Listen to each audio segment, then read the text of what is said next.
JCPS is taking a hard look at its cell phone policy. It's the result of a new state law that will limit phone use in schools. WDRB's Katrina Nickel tells us what the state's largest district is considering to comply with that law. Katrina? Well, as you guys can see, the board is already meeting tonight and will be reviewing its cell phone policy. One board member says it's a policy that has not been updated in quite some time. Either give it to them or you take it completely away. Reflecting on their last 4 years at Male High School, these two seniors say rules on cell phones have changed vastly since their freshman year.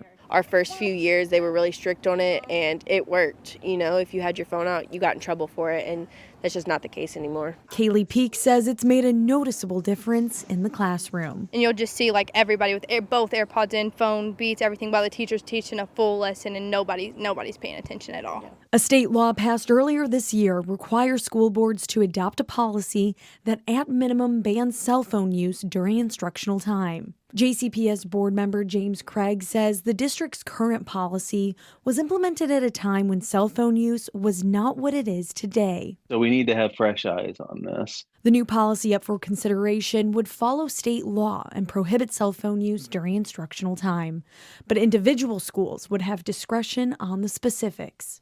It requires individual schools to convene committees of students and teachers to discuss a policy that could have buy-in throughout the entire building. Committees would work out the details based off feedback from school stakeholders.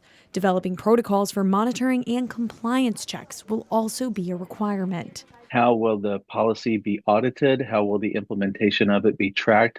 What is the data that we will have at the end of the 2025-2026 school year that the school board can point to say it was a success? And it's these two students' hope that schools opt for a stricter cell phone policy moving forward.